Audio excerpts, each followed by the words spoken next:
Phil. All right, here we are. Unbroken Talk, G Money.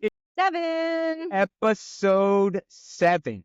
This one, man, I got two. First of all, I've got two beautiful women with me. My co-host, G Money, in the center, smacking her gum as normal, always. And then Amanda Graham. Man, all I gotta say is, honey, I got so much love for you. I've been trying to get you onto this damn channel forever. I know you're so busy. Thank you so much. I'm gonna just set the ground rules, meaning share what the hell this channel is and who the hell are we and all the above if you didn't get a chance to read what it's all about. But this is a channel of inspiration. It's the Unbroken Talk. It really brings together the entire Unbroken platform. And what that is first and foremost, it's the OCB, Unbroken Natural. It's one of my bodybuilding showcases, men and women standing on stage, sharing, shining under the lights, Amanda being one. That's how we got all connected. And with that said, there is the very special category, the Unbroken Hero, which is an unjudged division. That's her right there. It's an unjudged division. It is all about inspiration. We know as adults, I don't care how old, 18 years old and up, and pretty soon my son wants a pop bomb and talk about his mental health is, and Amanda, you could relate, is a big thing. And especially in today's society with these gadgets, man, beat the hell out of everybody, right? And it's always great in a good way, but that's a big topic.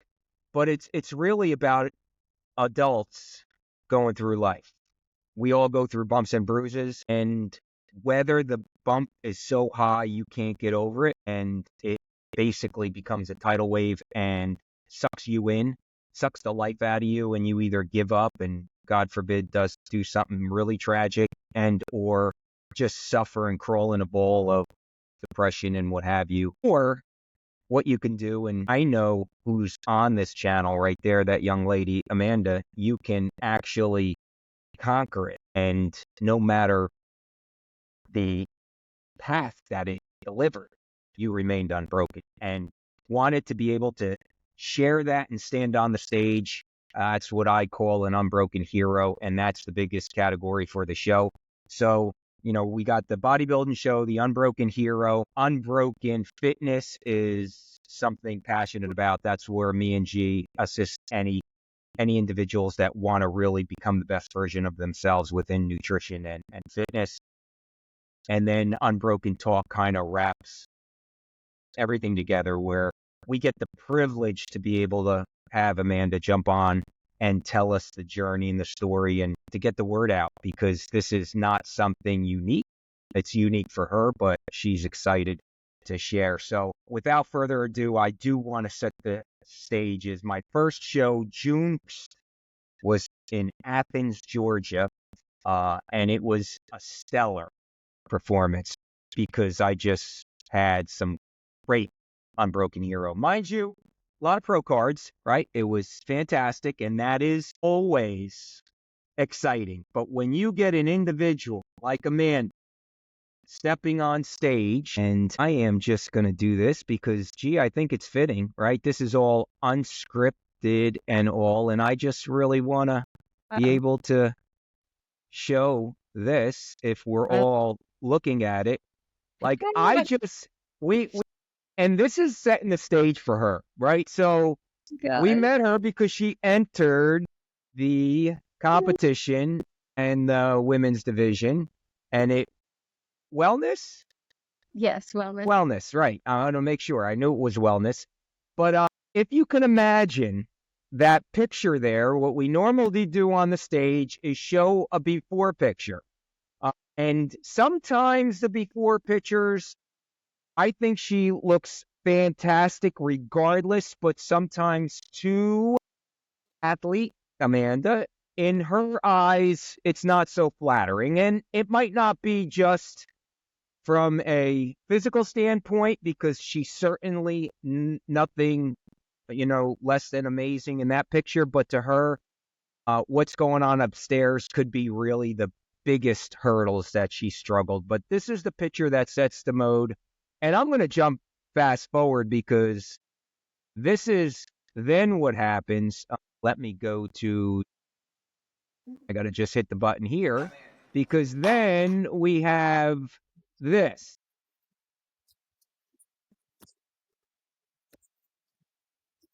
Holy shit, G. Come on. I know. She looked Seriously? amazing. I thought that was amazing. Okay, Actually, just ridiculously unbelievable on what I mean, just, oh my God. So that is really, let me just go and stop that part. But she shared the after picture, right? And let me just I'll close that out. She shared her after pictures, and I got a chance to share the story before, which was so touching. And that's where I wanted her to come on because the story is encouraging to all. So that's kind of the intro. So without any further of words coming out of this, I'm going to shut my lips.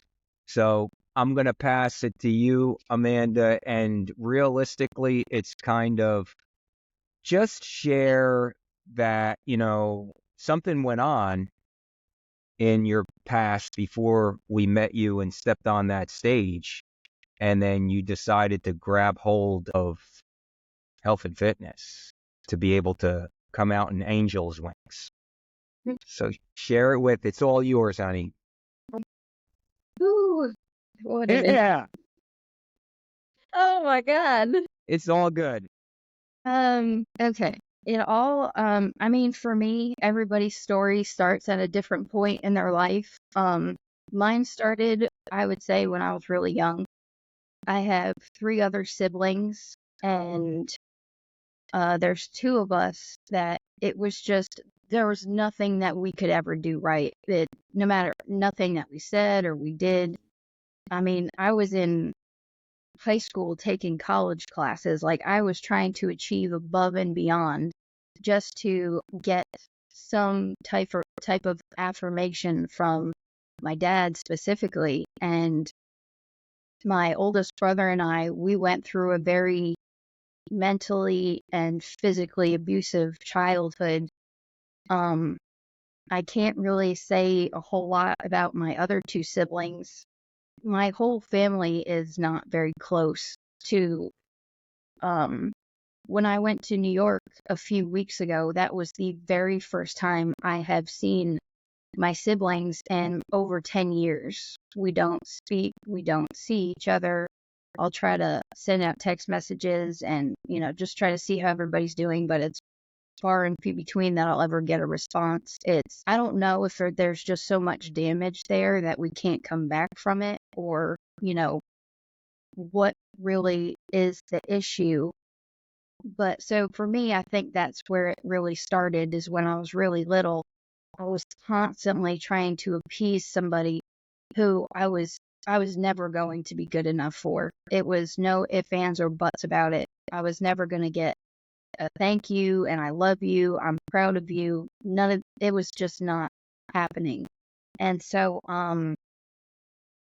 as I got older, I was probably around 13 when I started hanging out with older friends. I got into drinking, and then by the time I was 14, I was, messing around, smoking weed and stuff.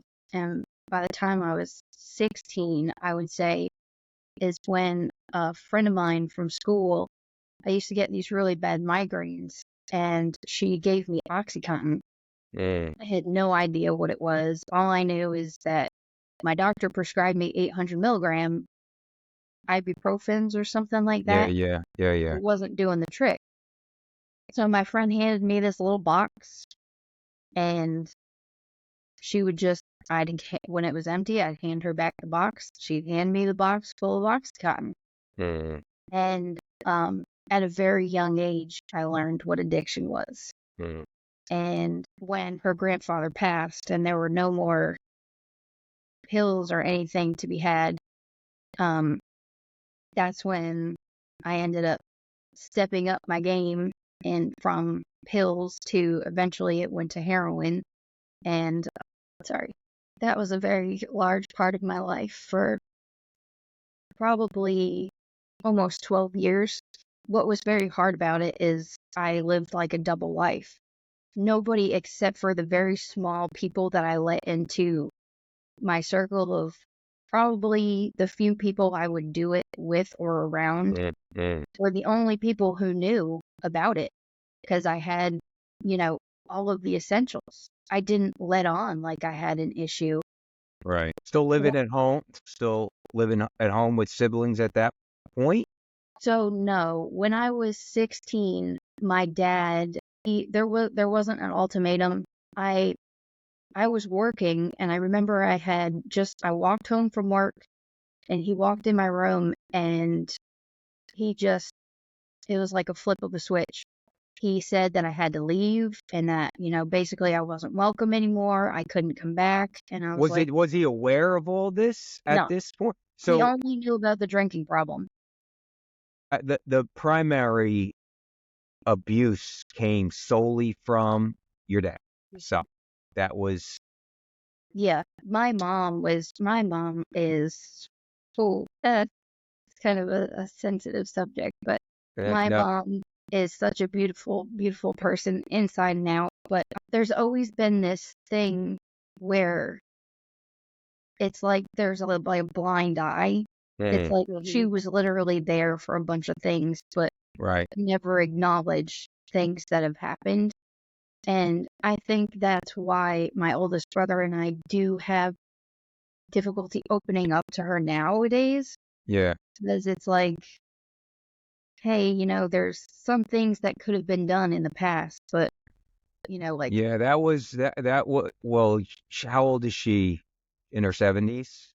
yeah, She yeah, Yeah, she was, that's the old I mean, just and I don't know the whole situation, but having my own story of similarities, we all do, G can admit. That's from an old school mentality, yeah, to the point, did she know, was she gonna do it was like that, and the rooster ruled, yeah, period, your dad. So that's yeah, so that transition, you lived that double life. But no, wait, 16, your dad just came out of the blue and said, yeah, out. yep. And so my Wow. mom was very upset, and she was like, you can't leave. You're not even old enough to leave. And I Mm, said, you don't understand. I'm never going to have respect for him unless I show him I can do something that he thinks I cannot do. So, I called up a friend, who lived a town or two over, and his dad was actually a pastor. And I don't remember exactly why, but he had access to a house that was like not livable anymore. But his son, not him, I don't think he actually ever even knew about it, mm, but his son, allowed me into the house. And it was so, I don't know, it was trashed. The house was absolutely trashed. The only part of the house that was livable was in the attic. So I took a closet door and two speakers that somebody had sitting out on the side of the road for like junk pickup week.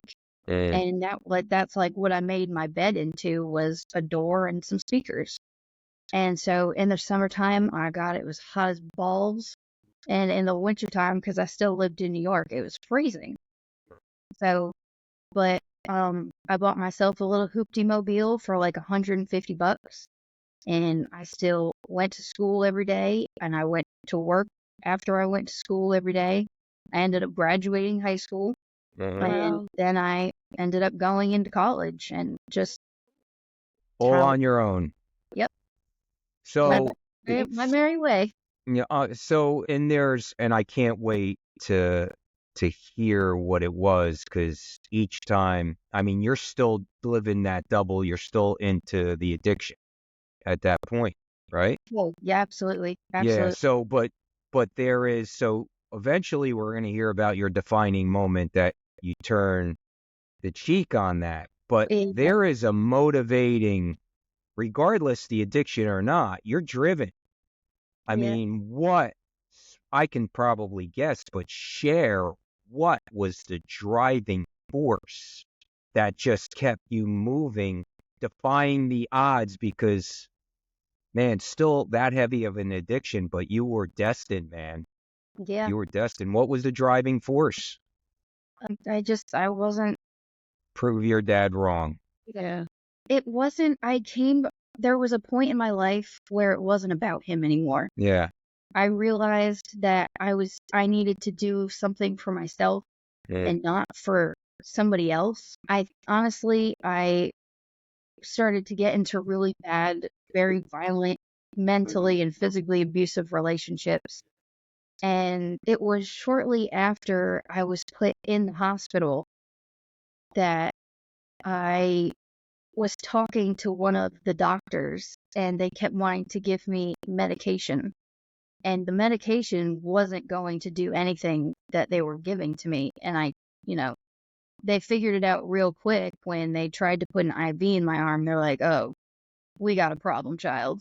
Yeah. And I was like, "Oof, Yeah. that doesn't feel very good." Yeah. Right. Right. And it was shortly after that I lost quite a few friends to addiction. The count just kept growing and growing each year. And I was so tired of being miserable. I was so tired of needing something to feel normal. I had gotten so far away from knowing what normal felt like that I just I just wanted it. I wanted to know what normal felt like again. Where were you in this time of your life, your age, when you started unpacking in your head? Where were you here? 23, so you graduated. You could still Mhm. go into school or completed? You done with school, I finished high school and then I went to college. right? I was going for medical stuff, ironically, and Okay.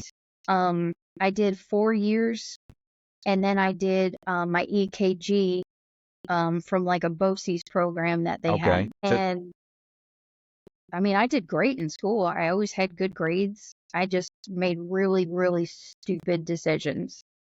yeah, Always. you were so you as far as still going to school, so you graduated within the medical field doing EKGs, those kinds Yeah, of it was just things. like I think it was like a 6 month program. Certification type of still Yeah. outstanding.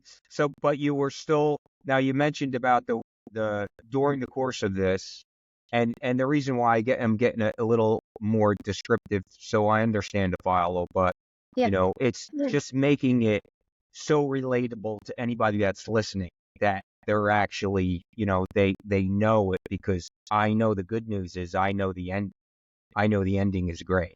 That's what's really cool is, right? Gee, I already peeked at the ending already. There she is in wings. So we can unpack this a little bit, and maybe it's good for you. You were going to school. When did the first hospital? Talk about that, because you brought it in when you went. Oh, Were you going to school and then you ended up, was it a potential OD or got sick, or was it outside of the addiction? What happened there? no, that was outside of the addiction. Okay. Okay.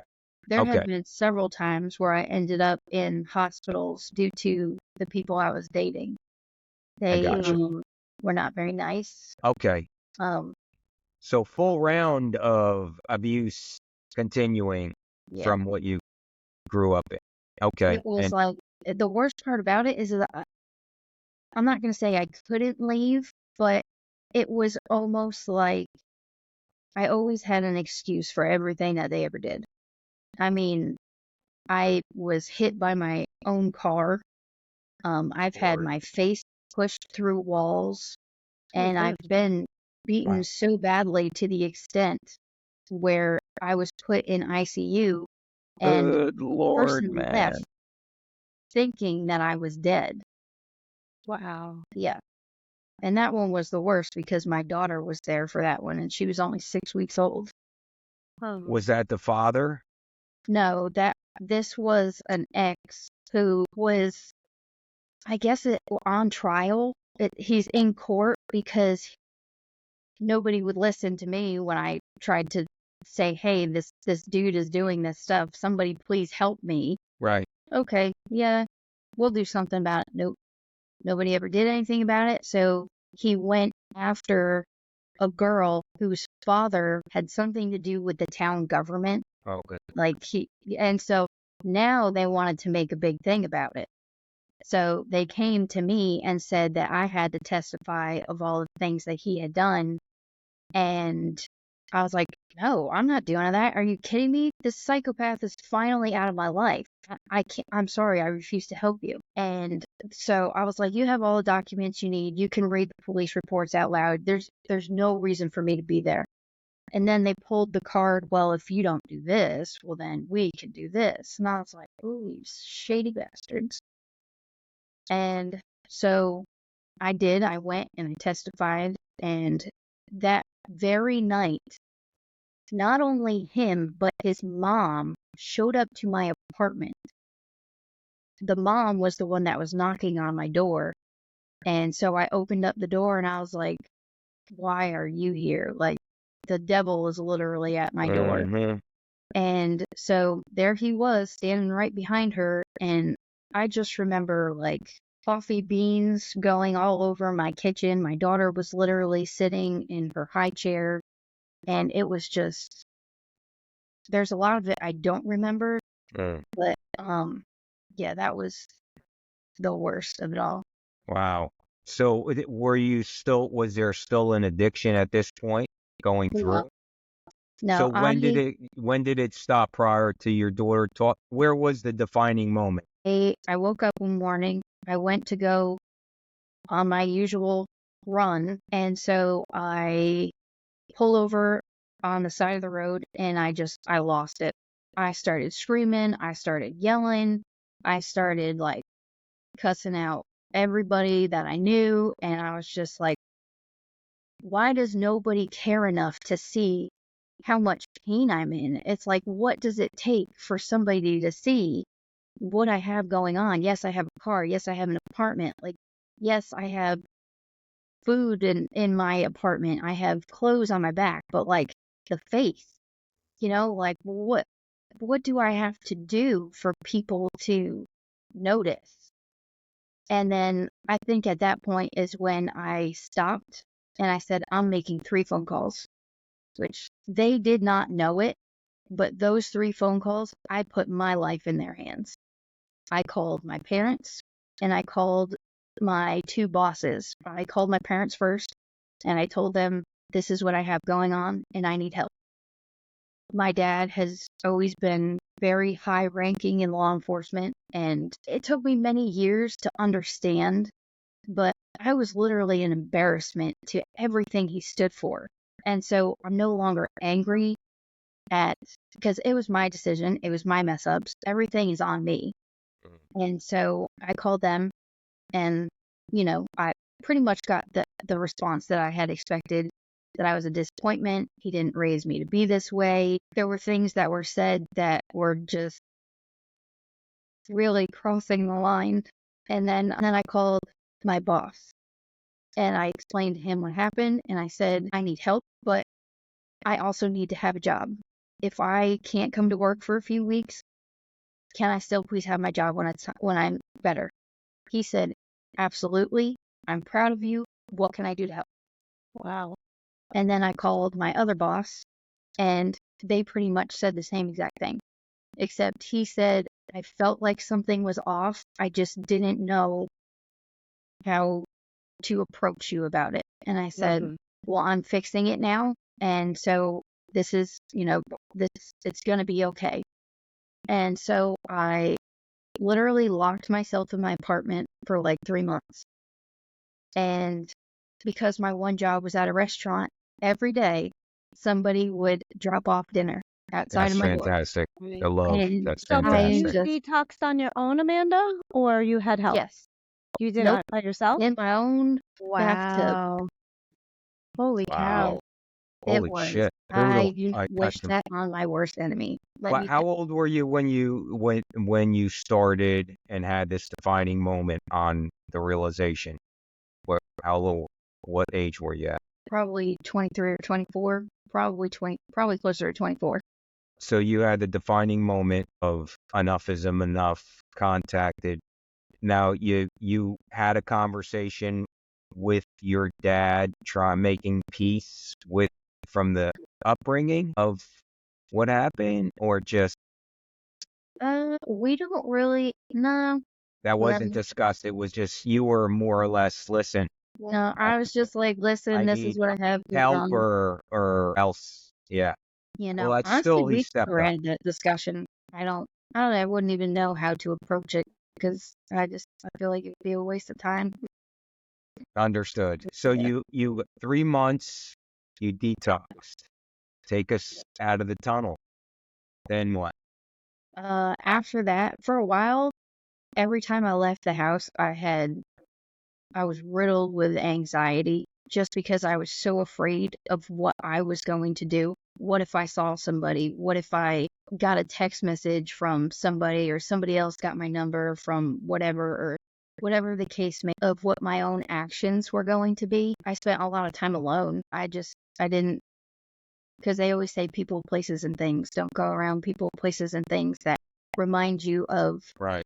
you know, what would cause you to want to use or to make a poor decision or something along those lines. So I stayed away from everybody for quite some time. And Um, got stronger on your feet. And then when did the health and fitness enter? When did this all unpacked? How did this unfold for you? mm, so I think that became my new addiction. I love it, man. We're all addicted.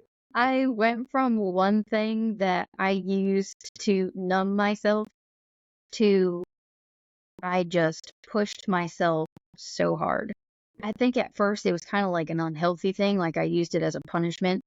Like I would beat my body up so bad. Like, ooh, I couldn't walk. I would have bruises all over my legs because I worked out so hard. Like, Yeah. but over time it became like a healthy, oh, this loves me and I love this. This feels good. This is It's a good new to form of me. a new. Yes, it 100% is. I That's it. live. That's fantastic. So from that point, how long were you training? And then this show was your first, right? Yeah, yeah, Yeah. this So is. where did that decision to say, you know what, I want to shine under the lights? Talk to me about that. How did that decision come into play? Let's see. We stumped her.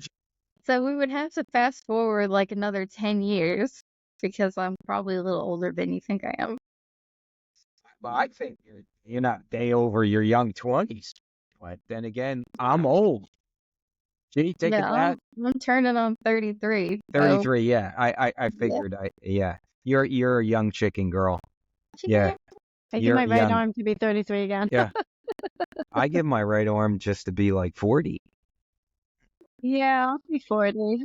So the training was a long time Yeah, before you stepped on.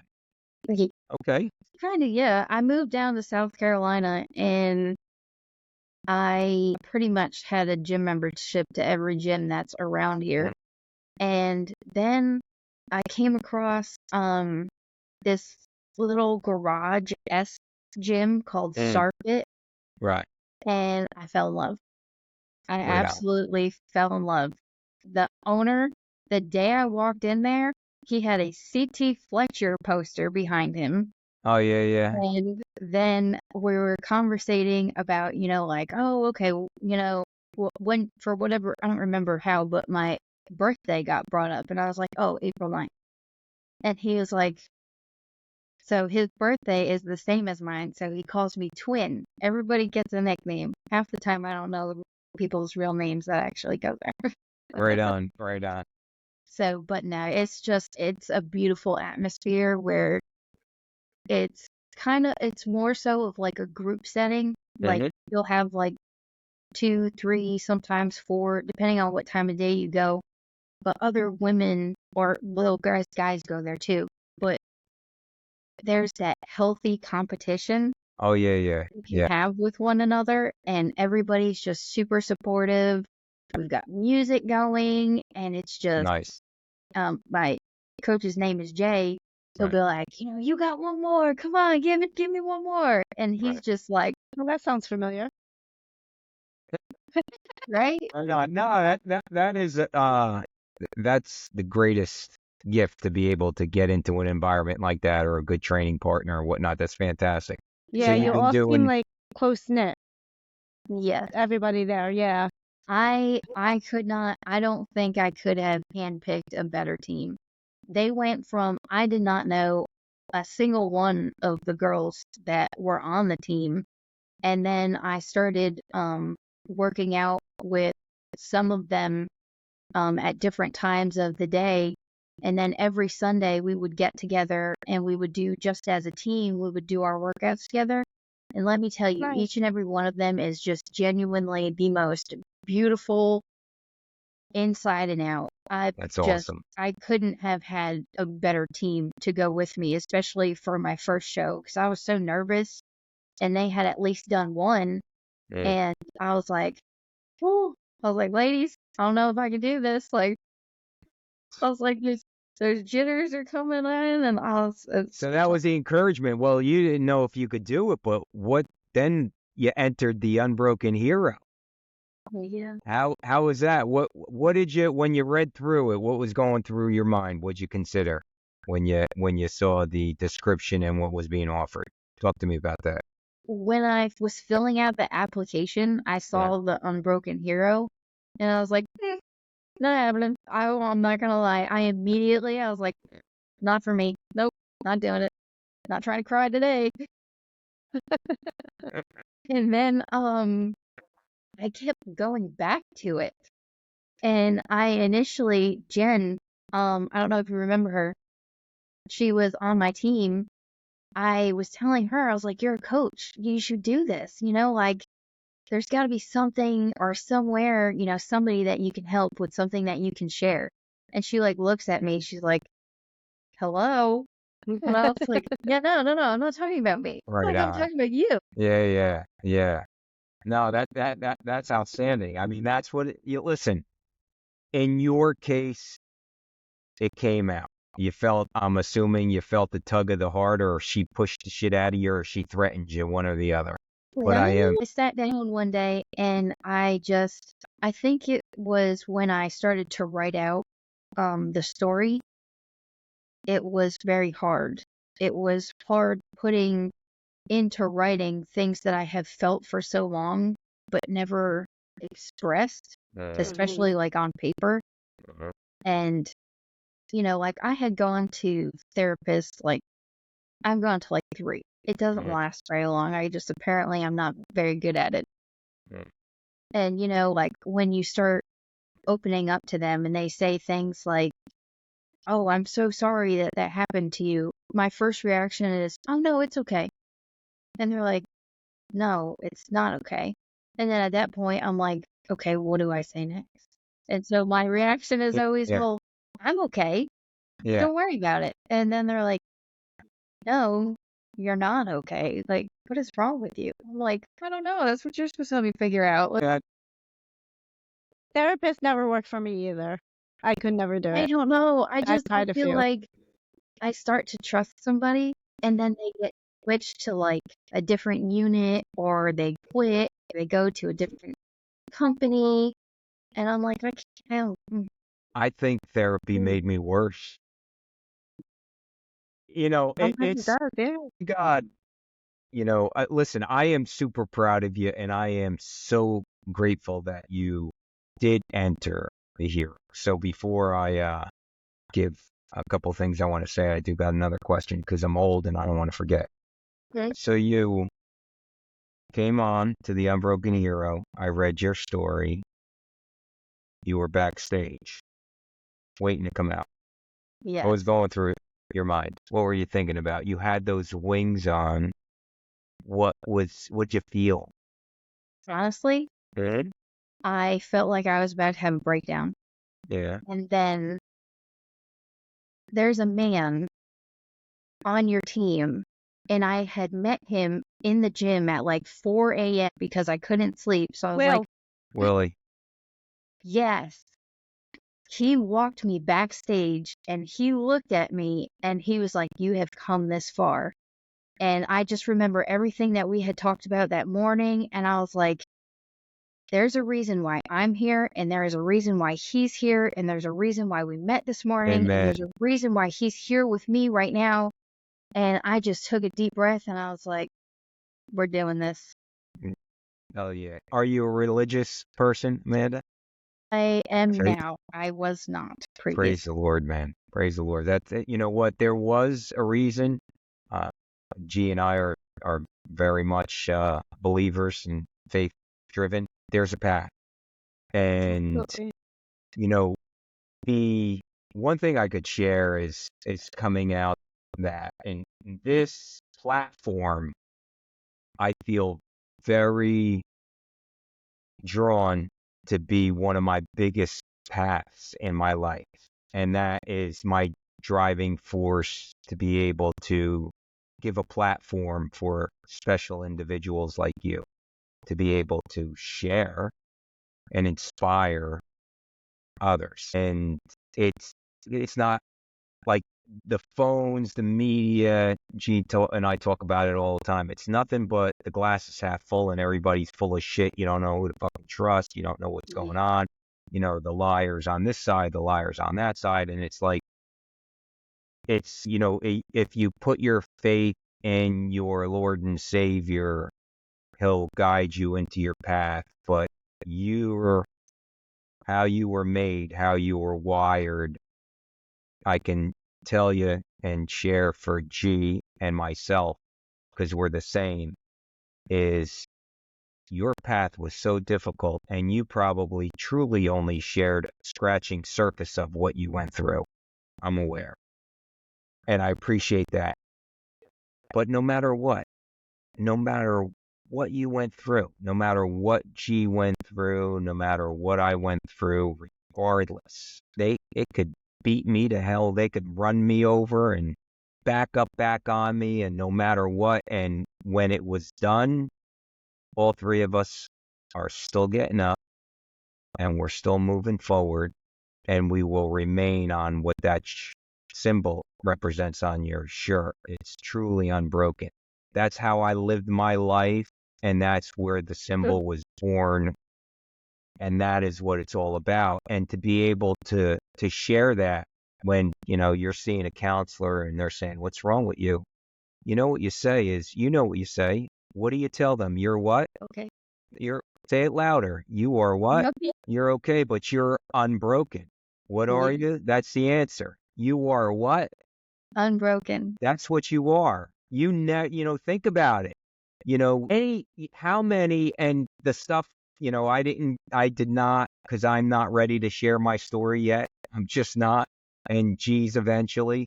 But it's like, regardless, the stuff that you went through, there would have been another expiration date along your birthday, but it never happened. Like, you went through some heavy shit that on the normal, and I'm going to say tongue in cheek because I see the light at the end of the tunnel right in front of me, but there were so many times that an expiration date came on the surface and you erased it. Yeah.